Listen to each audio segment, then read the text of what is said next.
Hello dear students, welcome back to the Hindi class of 8th grade. Dear students, हमने अपना third term का first chapter start किया था, जो है lesson number 14 Andher Nagari. Okay, इसमें हमने दो दृश्य किए थे। पहला दृश्य कौन सा था? महंत जी और गोवर्धन दास के बीच में, ठीक है। और फिर हमने दूसरा दृश्य किया था जब पर्दे के पीछे से आवाज़ आती है राजा के दरबार में। आज हम करेंगे अपना तीसरा और चौथा दृश्य। तीसरा दृश्य स्थान क्या है? जंगल। जंगल में बातचीत हो रही है। ये सारा दृश्य कहाँ का है? जंगल का। गोवर्धन दास बैठा मिठाई खा रहा है। आपको पिक्चर में भी दिखाई दे रहा है कि जो गोवर्धन दास बैठे हुए हैं वो क्या है? मिठाई खा रहे हैं, ठीक है। गोवर्धन दास अपने आप से, गुरुजी बेकार मुझे यहाँ रहने से मना कर रहे थे। माना कि देश बहुत बुरा है, पर अपना क्या? तभी दो सिपाही उसे आकर पकड़ लेते हैं। अब ये आपस में वो अपने आप ही बातें कर रहा था अपने मन में कि गुरुजी मुझे वैसे ही मना कर रहे थे। बेशक ये है, देश बहुत बुरा है, पर अपना क्या? ठीक है। तभी दो सिपाही आकर उसको पकड़ लेते हैं। पहला सिपाही, चल बे चल, मिठाई खा खा कर खूब मोटा हो गया है, आज मज़ा मिलेगा। गोवर्धन दास घबराकर, हैं, यह आफत कहाँ से आ गई? अरे भाई, मैंने तुम्हारा क्या बिगाड़ा है जो मुझे पकड़ते हो? दूसरा सिपाही, आप बड़े मोटे हैं इसलिए फांसी लगेगी। गोवर्धन दास, मोटा होने से फांसी? यह कहाँ का न्याय है? अरे फकीरों से मजाक नहीं किया जाता। ये फांसी की बात क्यों कर रहा है? क्योंकि हमने उससे पहले वाले में हमने क्या किया था? राजा के दरबार में जो बातें हुई थी, जहाँ पे वो बकरी मर गई थी, है ना, दीवार गिरने से, तो उसमें राजा ने कभी किसी को बुलाया, फिर कभी किसी को, सबको बुलाने के बाद में क्या पता चला था?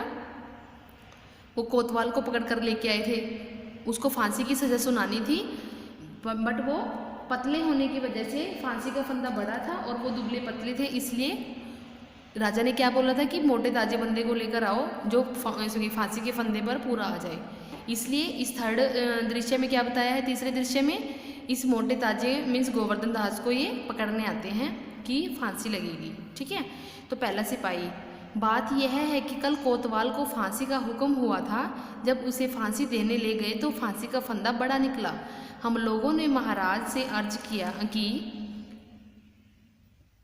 इस पर हुक्म हुआ कि उसके बजाय किसी मोटे आदमी को फांसी दे दो। बकरी मरने के अपराध में किसी न किसी को तो सज़ा होना ज़रूरी है, नहीं तो न्याय नहीं होगा, ठीक है। अभी मैंने आपको बताया कल की, है ना, जो पिछले वाले हमने एवी में किया था, तो उसी के रिलेटेड अगले वाला दृश्य है, ठीक है। गोवर्धन दास, दुहाई परमेश्वर की, मैं तो बिना किसी अपराध के मारा जा रहा हूँ।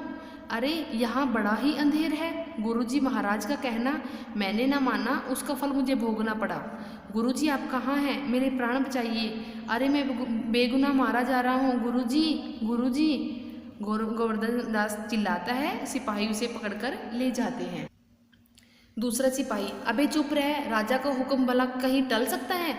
यह तेरा आखिरी समय है, राम का नाम ले, क्यों बेकार शोर करता है। गोवर्धन दास को घसीटते हुए राजा के दरबार में ले जाते हैं।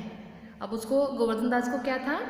अपने गुरुजी की बात याद आ रही है कि यहाँ ये वाला जो नगर है ये अच्छा नहीं है, अंधेर नगरी है, यहाँ पर कुछ भी सही नहीं होता। उस टाइम तो वो माना नहीं था, बट अब उसको पछतावा हो रहा है कि मैं काश गुरुजी की बात मान लेता।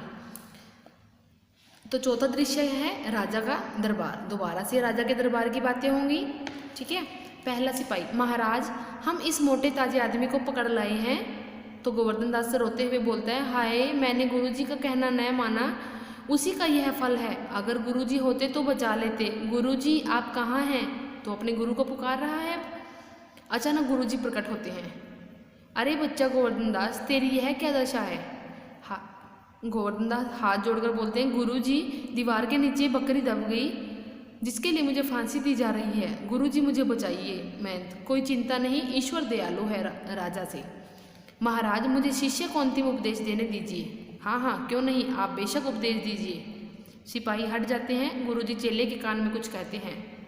तब तो गुरुजी, हम अभी फांसी चढ़ेंगे। नहीं बच्चा, हम बूढ़े हुए, हमको फांसी चढ़ने दो। गोवर्धन दास, स्वर्ग जाने में बूढ़ा जवान क्या, आप तो सिद्ध हैं, आपको गति अगति से क्या, मैं फांसी चढ़ूंगा। इस प्रकार दोनों बहस करते रहते हैं। राजा, मंत्री और सिपाही चकित होते हैं। राजा, यह क्या गोलमोल है बाबा, गोलमाल है बाबा जी, आप फांसी क्यों चढ़ना चाहते हैं। महंत बोलते हैं, जो उसका गुरु होते हैं ना, तो वो बोलते हैं, महाराज इस समय ऐसी शुभ घड़ी है कि जो मरेगा सीधा स्वर्ग जाएगा। मंत्री, तब तो मैं फांसी चढ़ूंगा। नहीं, हमको हुक्म है। कोतवाल बोलता है, हम लटकेंगे, हमारी वजह से तो दीवार गिरी है। राजा, चुप रहो सब लोग, राजा के जीते जी और कौन स्वर्ग जा सकता है, हमको फांसी चढ़ाओ जल्दी जल्दी।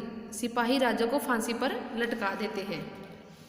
तो इस पे क्या पर्दा, जो पर्दा से आवाज़ आई तो पर्दा गिर जाता है। मीन्स एंड में क्या हुआ, जो वहाँ का राजा था, चौपट राजा था, उसने स्वर्ग में जाने के लालच में अपने आप को फांसी पर चढ़ा दिया।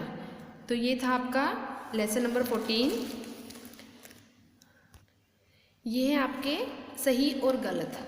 चलो पढ़ते हैं हमने लेसन में क्या किया था, उसके अकॉर्डिंग ये रीड करते हैं। फर्स्ट है, नगर को सुंदर देख गुरुजी को लगा कि यहाँ से अच्छी भिक्षा मिलेगी।